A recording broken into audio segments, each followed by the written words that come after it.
Hi, I'm at Sperling. I'm the editor-in-chief of Semiconductor Engineering. I think everybody's aware that the amount of data has been rising almost everywhere. We've certainly seen this in the data center, we've seen it on the enterprise, but now we're starting to see a lot more of that moving out to the endpoints and the edge, and much further on the edge than what was classically defined between the endpoint and the cloud. And what's also happening along the way here is in order to do more processing there rather than move all that data from the endpoint to the cloud, a lot more intelligence is being added into the endpoints. So this is completely revolutionizing what we're doing in terms of computing. And the underlying engine for all of this, of course, is the semiconductor. And we've seen some significant changes going on inside the semiconductor. As you'll also see, there are some significant changes under the hood that make all of this possible and all the computing possible. So I'm joined with experts here today. Shane Rao, who's a research VP for computing and semiconductors at IBC. John Ebel, the Vice President of Product Marketing for Rambus Memory Interface Chips. Matt Jones, Senior Director and General Manager for Rambus IP Cores. And Niraj Paliwal, who's Vice President and General Manager of Rambus Security. So Shane, why don't you walk us through what's changing from your perspective?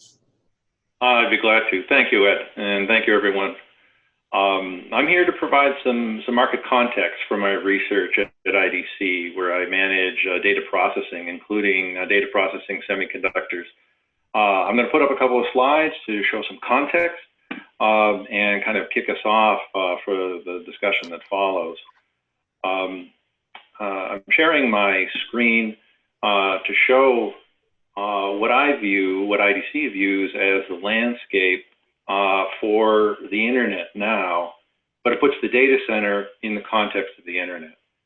I'm showing here the full landscape from left to right of endpoints, what we now call IoT systems because they are connected to the internet, edge infrastructure systems, communications infrastructure, our traditional primary clients like PCs, phones, and tablets, and then our focus for today on the data center and cloud.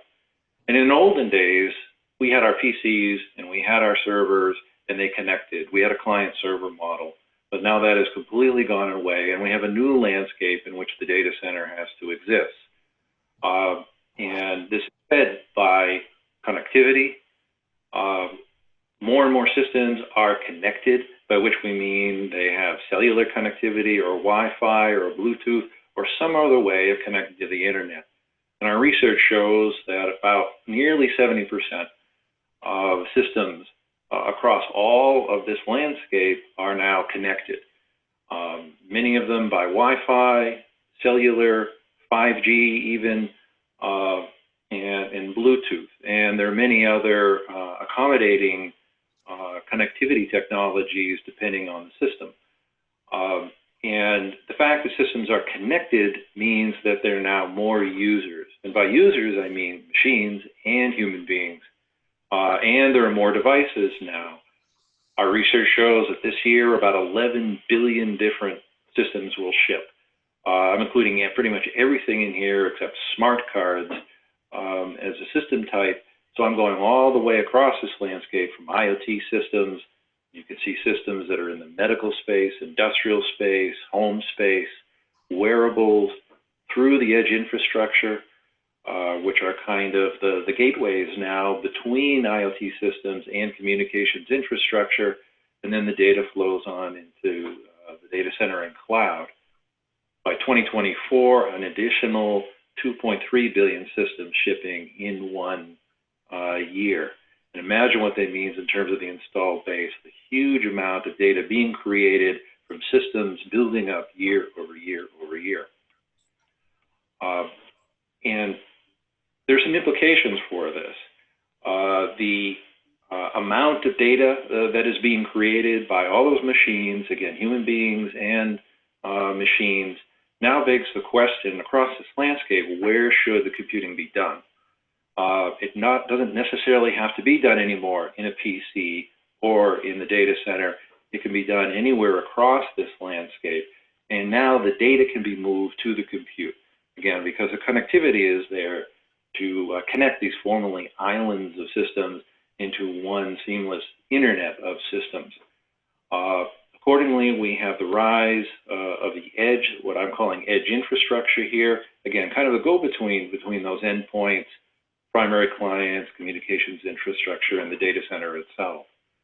Not only where should the computing be done, but what should be doing the computing. And this has implications for the processors that I cover on a daily basis, the CPUs, the GPUs, the FPGAs, microcontrollers.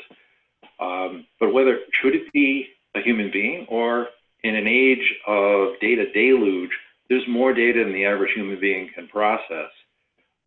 So AI comes to the fore.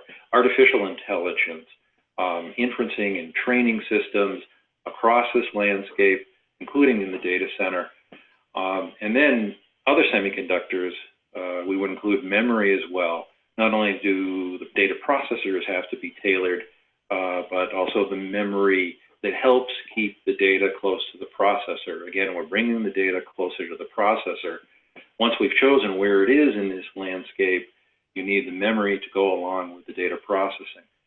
And what I'm showing here at the bottom are the rough sizes of data processing semiconductors in the year 2024, and how much semiconductor revenue across all the different chip types that I'm showing here, from microprocessors down through ASICs and ASSPs, that are being designed specifically for their place in a system in this landscape.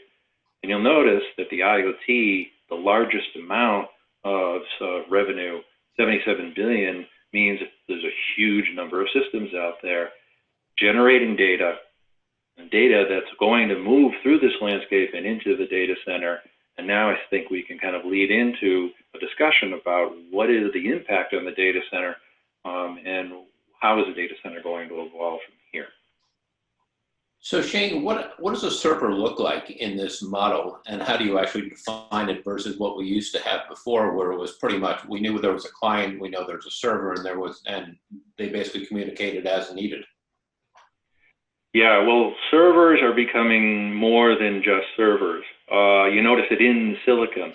For example, I used to cover things called server processors, Xeons from Intel, and other kinds of products that were made for servers. You knew what they were going to do, but now they go into something that may be called a server, but it has different functions, from processing data, but also doing AI, or different kinds of workloads, data management, data analytics, networking functions. So there's many more things that a server can be doing. And then the server box itself, as you might see here in my diagram, you have servers in a data center, but we also have servers out on the edge. So the server itself is even coming out of a data center, and what we would have called your classic server before may be called an edge server now, or maybe called a gateway now, or maybe called a MEC. That's a telco-oriented system for multi-access computing, essentially bringing the server closer to the base stations where our phones need to connect. John, what does this do from a memory setup here? How does the memory have to change in order to accommodate all these big changes? Yeah, so Shane mentioned the server is really transforming into a number of different things. It used to be that most servers were 2 CPU servers, and each CPU had a set of memory attached. I think we're seeing one processor servers starting to become more popular in some cases, and even bigger scale-up processors sometimes. What's happening with all this data is that people are looking to build their server box so it can do as much compute and data processing per unit dollar as it can. So that tends to lead to higher virtualization, higher CPU core counts, or bringing in accelerators or auxiliary processors like an FPGA or a GPU. It's really trying to minimize the total cost of ownership. Now, when you're packing so much compute density into sort of a small space, that really drives up the amount of memory bandwidth that you need going into that server, or that's a part of that server. So what we're finding is that the older memory technologies are running out of steam in terms of the amount of bandwidth that they can service each socket within that server. So now we have to figure out, as the data moves throughout this new hierarchy of systems, where are the bottlenecks? So Matt, what does this mean for getting data on and off a chip? What do you have to think about now that you didn't think about before? And not just off a chip, but also off of on and off of racks of servers. Yeah, as John and Shane alluded to, the entire network is going through disaggregation, specialization, and the entire infrastructure needs to scale both within the server platform and then at the greater level, the interconnects between network elements and the infrastructure that supports it to prevent these bottlenecks. If we look inside the server, certainly faster processors, faster main memory, as John alluded to, drive the need for chip-to-chip and onboard interconnects to keep up with that data rate. As we start to move between these new specialized servers and things that Shane mentioned, that different things can be servers, we see the need for intra-rack communications and top-of-rack aggregation in the data center. We've quickly moved from 10 gig through 40 gig and now up to 100, 200 and beyond for those links, and begin to see those interfaces need to scale as well. Given all the growth trends that Shane mentioned in the opening, this I/O scaling is going to continue for quite some time. And Niraj, there's an overriding security angle here too, right? Because now you have more data, you have more complexity in these systems, and we also have just a bigger attack surface all the way across. This data is in motion on a regular basis. How do you secure all this stuff? Yeah, Ed. So, well, there are a number of implications for this greater complexity that is coming, whether it's domain-specific compute or new systems in AI, and the higher speed that is required. So if we look at these two implications for security, if we look at the higher speed, your security has to operate at the line rate. And otherwise, you will lose the benefit of high-speed interfaces. You have to secure those interfaces while running at high speed. So that means line rate implementation. And what that basically means that when we think of security, we talk about security by design, which means you can't just encrypt these things in software solutions later on. You have to have encryption engines, just like you have an AI accelerator, having hardware crypto accelerators built into all the way before you start synthesizing this chip as an RTL IP. And the second is more about complexity. As this growing amount of data is increasingly becoming valuable, it's also important how we transform this data, whether we look at the AI, ML training. So as we see that raw training data could be highly valuable, and it can also be private for the customers from where these companies are collecting it from. So securing that data while that training data is being collected is super important. In addition, there is increasing attack surface area, as you talked about, Ed, earlier. Earlier, in a chip security subsystem, you would most likely secure some keys and some unique identity of that chip. But when we are dealing with things like AI ML, for Google or other cloud companies, even the training models and activation and weights would become something they want to protect as a secret. So it's not just the training data that is coming from the consumer that needs to be kept private.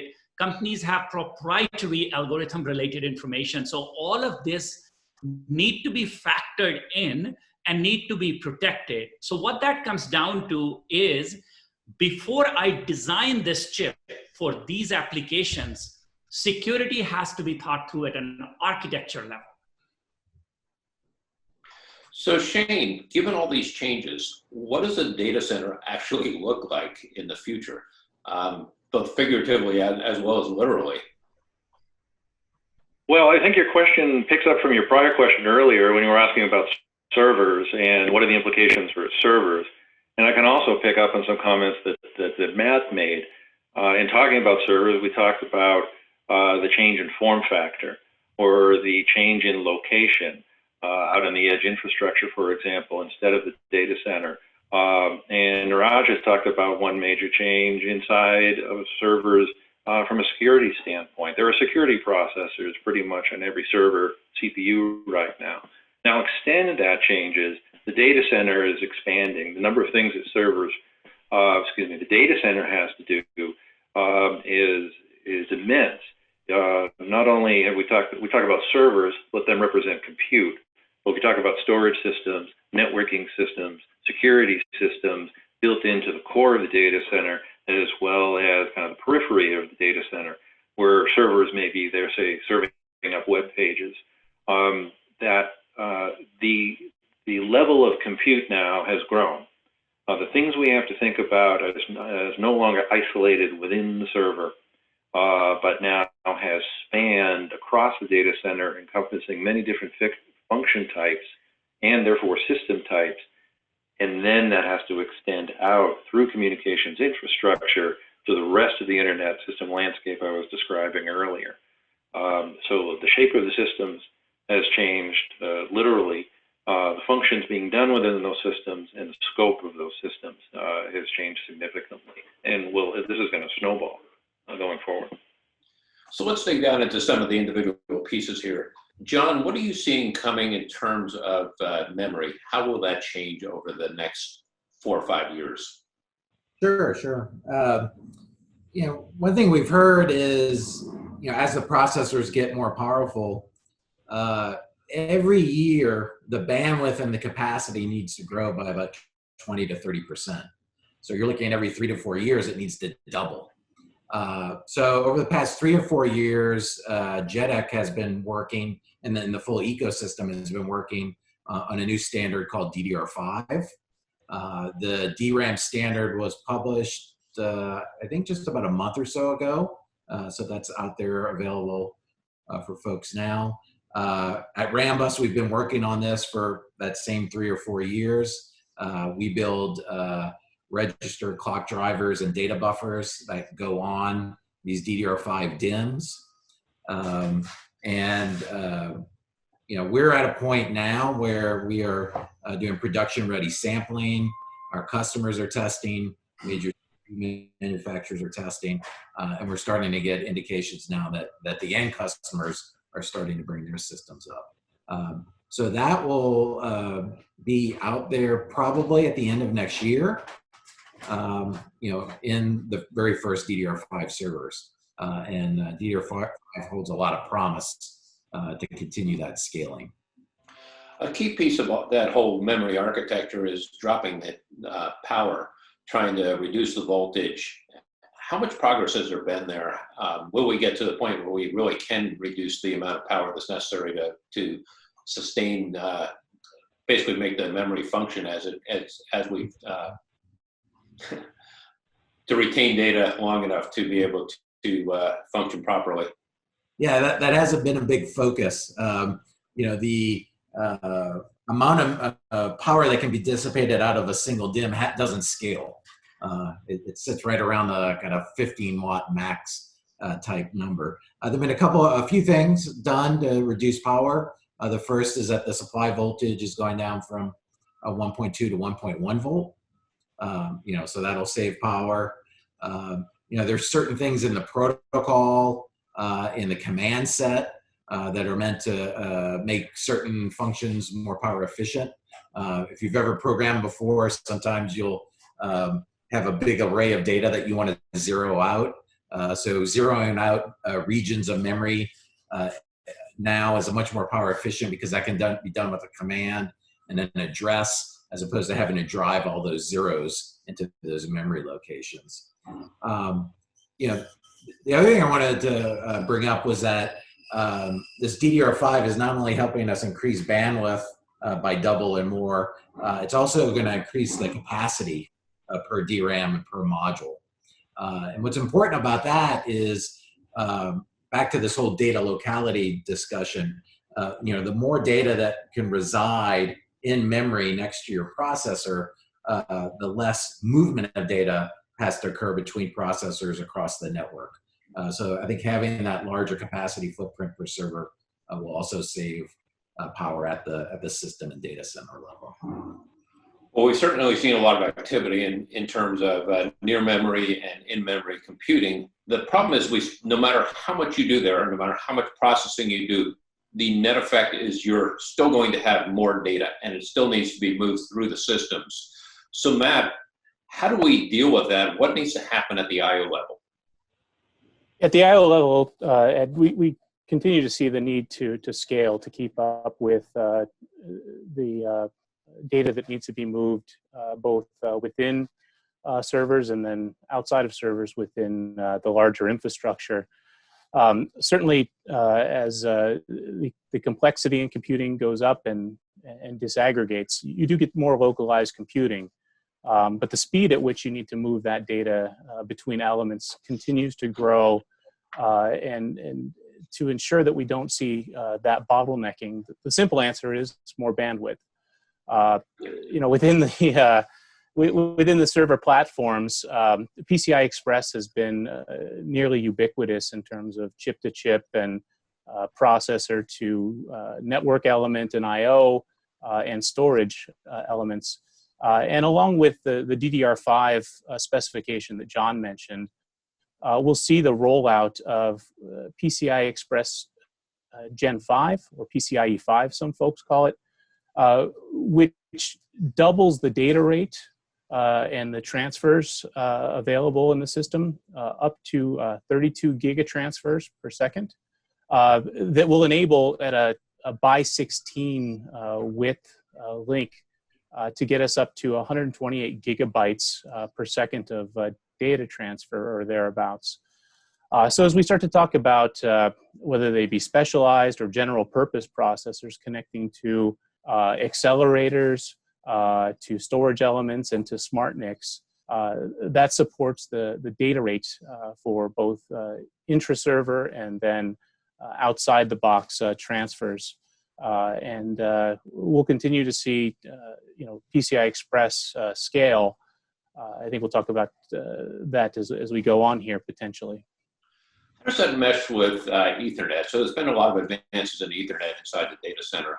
How does that actually, is there a problem there? Are these two in sync, or is it just going to be one or the other?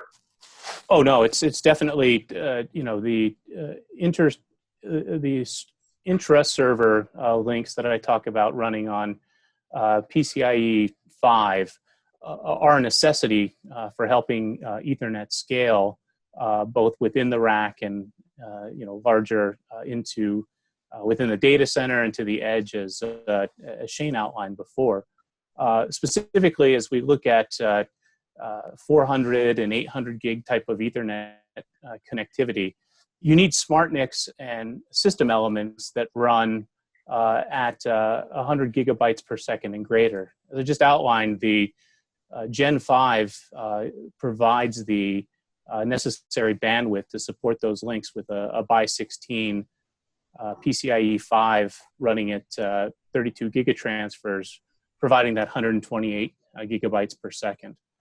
So it goes hand in hand, both inside the server and then outside into the larger data center. So Shane, when you look across the data center and you see all this new technology, are you seeing any incompatibilities coming up? I am, and it may be fairly obvious if one has been listening to our discussion so far, if we've been talking about different functions inside of the data center, compute, storage, networking, security, or all the different technologies, whether I/O or memory or CPU technologies that now have to interconnect to serve the function, or workloads like I was mentioning earlier, the data analytics. That's different than data management, which is different than storage. and other kinds of workloads. We've noticed that there's a tight choreography that needs to go on between, say, a CPU that's connected to a GPU. Vendors have to work together to make sure that those are compatible and will talk to each other. They have to play nice. Sometimes they don't always, and that can be a cause of concern. Also, memories. Memory is shown itself to be, picking up on the point I made earlier about memory needs to be tailored to the application. That's even more acute when one talks about AI. If AI reflects human beings and human beings can do billions of different things, well, AI has to do billions of different things. And so what AI is doing has to be tuned to the memory, and the processing of the AI is intricately tied to the storage of the data in the memory. The memory needs to bring the data closer to the processor, to the AI processor. And we've noticed in some cases where companies have come to market, say, with an AI processor, but haven't succeeded because they couldn't anticipate what the AI would be doing in terms of memory access. So there's a couple of concerns or some incompatibilities or tensions within the data center that are kind of part and parcel to the whole evolution that we're talking about. And Niraj, in addition to all the increase in data and all the changes that are in the data center, you also have structured, unstructured data, data in different formats, and data moving, data in place, some data being stored locally, some data being moved somewhere else, and also recalled back and forth. How do you secure that? Is it the same plus more, or do we need an entirely new architecture? Well, what we see, security by itself, and I mean, we can never be satisfied with the current state of affairs because it's kind of an occupational hazard in security.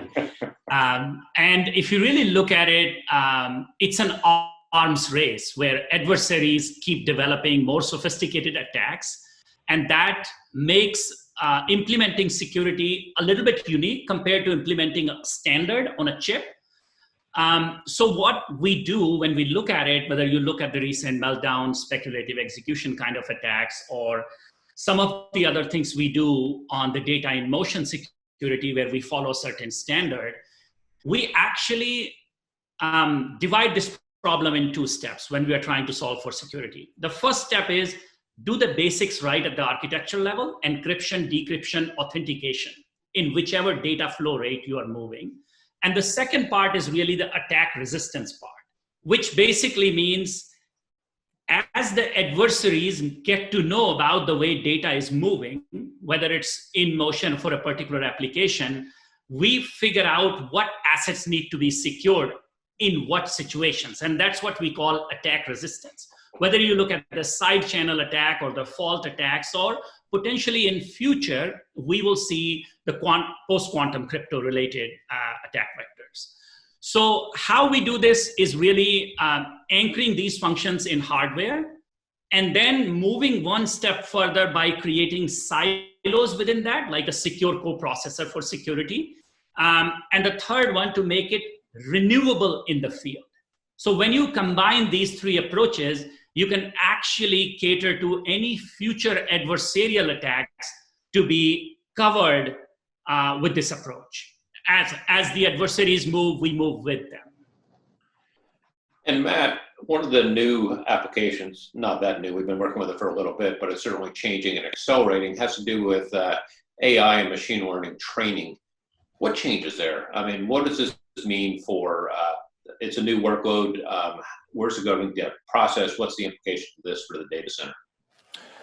Yeah, well, you know, Ed, we continue to see just explosive growth in AI training, and that really does draw on high-speed memory standards like HBM2, HBM2E, and beyond, and GDDR type of memories being applied. So much higher performance memories. You know, the growth rate here, you know, just continues to outstrip, you know, things we've seen in the past in terms of growth curves. We're talking about 10x per year.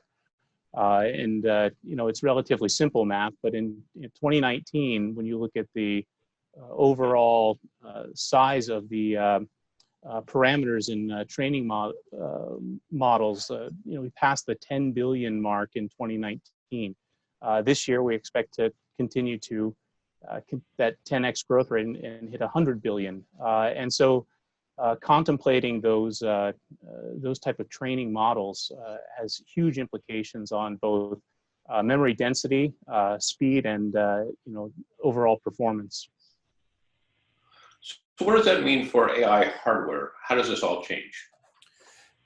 In addition to the memory, it's more purpose-built accelerators, more isolated processing for the training function. And again, the amount of bandwidth that requires from the attached memory it keeps growing to keep that processor fed. And so the standards such as the high bandwidth memory are moving quickly. Today's standard HBM2 moving quickly to HBM2E for higher data rates and higher densities. So if we look at examples that we see in the market today, we see things like NVIDIA's A1 Tensor processor that requires 6 HBM2 devices each with a 3D stack of DRAM. That gives users about 1.5 terabits per second of bandwidth and about 40 gigs of memory capacity. If you look at the advances, what we're seeing, customers draw on us today from an IP perspective to put into their parts. Moving to the next standard here at HBM3, where we recently announced we can support up to 4 gigabits per second of transfer. But even with today's DRAMs in that space, HBM2E, that support up to 3.6 gigabits, we see the ability to deliver 66% more bandwidth and about triple the capacity. And the vendors are sucking it up. They want that capacity today. So again, the growth here on training is absolutely explosive and drives us to deliver solutions like our HBM2E solution. And even that won't be enough once we start getting all the data from the endpoints. The problem is that as we do more processing at the endpoints, that also creates a security risk because this stuff was never really part of the original idea of this is going to be as secure as you can possibly get. Yes, we saw it in the cell phone, but now we're talking about pushing it way out to the center, moving into the middle ground, which hasn't really been well defined. Niraj, what does this mean for the new hardware that's coming? Yeah, so to put this in perspective, there are a few drivers. First of them is rollout of the 5G infrastructure, and then AI inference, as you mentioned, moving to edge nodes, ultimately even to the endpoints. And the interactive applications being the third one, these applications will require ultra-low latency to be able to take full advantage of the world we live in with 5G and AI. So these three have a number of security implications. First and foremost, expanding the attack surface. Now imagine a mobile phone in our hands with a completely glued and an all-encompassing one device, which most folks are not able to take apart if you look at the advanced phones. And compare that to an edge device in your home as a gateway, which is relatively easier compared to a phone that's glued. So number of endpoints that need to be defended and the associated access in terms of physical attacks that may happen on that hardware. That is a change in the landscape as you move in this direction. And obviously the vulnerability of data in transit, because earlier your data may be functioning either when more and more was happening in the training on the cloud, or some of that was being sent across as the result of inference over to your phone. Now with these machines that are out there, there's a lot more requirement to secure the vulnerability that come out of the data that's in transit between these network nodes. So that's kind of the main things that will change the landscape. So this obviously isn't a new problem. We've been dealing with security issues ever since the beginning of computers and even well before that. But what do you need now? What's the baseline for security that you didn't need before? What's changed? So a couple of things.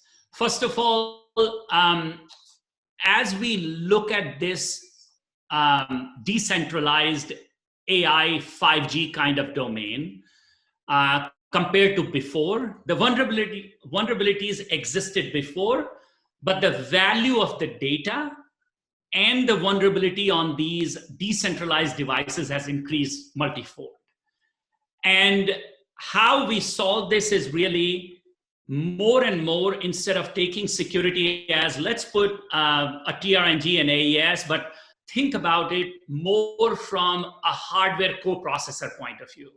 And I always joke about it when companies like one of the biggest software cloud company like Microsoft has a white paper, 7 properties of highly secure connected devices. And the first property is a hardware root of trust. That makes you think, right? So Azure Sphere is a perfect example of how cloud companies are looking and going back to the chip suppliers and saying, guys, have you thought about security by being hardware root of trust implemented inside it as a coprocessor? And with that, that doesn't just end there. We need to make sure that the way it's implemented, it is able to function some basic, perform some basic functions like secure booting, authenticating when data is being transferred, and attesting.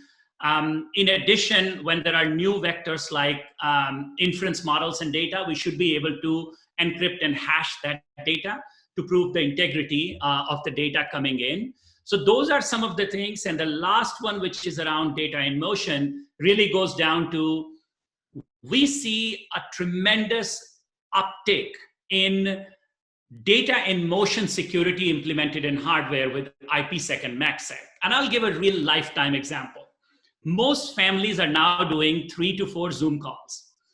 And if you are on 300 Mbps download connection, you are getting about 10 to 12 kind of upload speed, which is what is required for me to have these videos uploaded to you guys, right?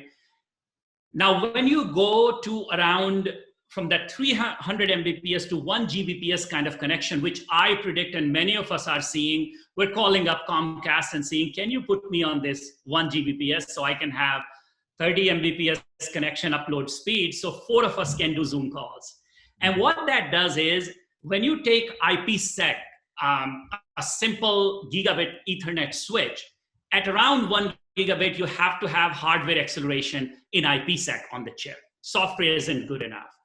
Take a similar example on the data center nodes. When you go above 20 Gbps speed, that MACsec needs to be hardware implemented. The software implementation does not work because the acceleration does not work on the chip anymore. So these are some of the hidden things that chip designers and the companies are already looking at and putting MACsec blocks on the hardware. So what is MACsec? What is IPsec? I'm not sure everybody understands what those are. Well, these are really layer 2 security protocols. From our edge node 5G base station to the data center in the back, this traffic that runs over Ethernet that's carried atop a transport network, Ethernet over MPLS, or in short, we call it EO MPLS. And the latest evolution in this at the data center level is really 800G Ethernet. It was formally unveiled in April of this year. And the foundation for securing this Ethernet is a secure protocol standard called MACsec. And it's short for Media Access Control Security as a layer 2 security protocol. And the reason it's so important is because this layer 2 is the network layer where communication between devices begins. So if we overlook this, no matter how secure we are on the layers above, you're going to leave a gaping hole from the security perspective. And the network security at higher levels could be actually blind to these attacks. So imagine it's analogous to an operating system being blind to a corrupted boot code, right? So to summarize, this MACsec basically protects Ethernet networking at this foundational layer 2 by authenticating between 2 network devices via a normal encryption, key exchange and encryption scheme. And that's how the whole security is implemented over the protocol at the layer 2. You know, this entire push to the edge is being overlaid by another change which is happening in the industry, which is basically the slowdown of Moore's law. We're now getting to the point where it's getting too hard to scale, particularly analog and even some digital logic beyond a certain point. So now we're starting to choose which logic are we really going to scale, which are we not going to scale. This is breaking the industry apart into basically where we're headed as chiplets, and we're certainly seeing this with Intel, we're seeing it with AMD. John, what does that do in terms of, what's the impact of that on what you're working with here? Yeah, so as you mentioned, Moore's law, I think through my whole career, people have predicted Moore's law is going to end. I'm not going to predict that it's ending, but it's definitely slowing. And as we talk about these more complicated computing engines, AI, machine learning, people do run into reticle size limits. They can't fit all the functionality and integration they want to do on one die. That can lead to going to chiplets.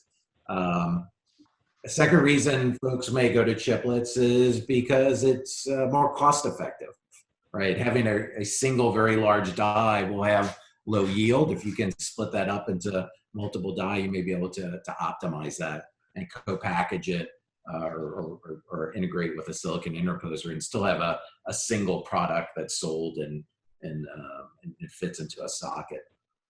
I think the other, and you were alluding to it, the really interesting thing with chiplets is different types of functions may want different types of processes, right? The big digital block is the thing that wants to be on the 5 nanometer process. The precision analog wants to be on a more of a process that's higher, that has higher voltages and better analog performance for the transistors. Somewhere in between that is probably IOs, like talking to memory. You mentioned AMD. They've done some very clever things where they've really optimized their compute cores and then build a number of those chips around a central IO block that talks to the memory. And I think one thing that holds out a lot of promise is, Matt was talking earlier about how these new memory standards with more bandwidth come along. And traditionally, I think a processor company has had to sort of roll out their features, their processor in sync with memory transitions. And this may allow you to break that a little bit, where you could define a product that has a starting life with one particular type of memory, and then by changing one of the chiplets, you then may be able to quickly move to another product and hit the market quicker. So I think it allows companies a lot of flexibility in terms of adoption of standards and how that aligns with their internal roadmaps. But Matt, none of this works without an interconnect strategy, and that's been one of the big problems here, right? Is we need to have some way of first characterizing these chiplets in a way that makes sense, and then being able to hook them together so that the data flows in the way that you expect. What are some of the challenges that you're seeing? Yeah, we definitely see challenges within the chiplet space. One of the key things that is called for here is high-speed SerDes technology and interconnects between the chiplets, and that's a big pull in the space. The replication of the internal connections that would be buses on a monolithic chip have to be high-speed interconnect now between chiplets. And that's drawing us down a place where speed and power become paramount, with the trade-off being that these chiplets are very close together.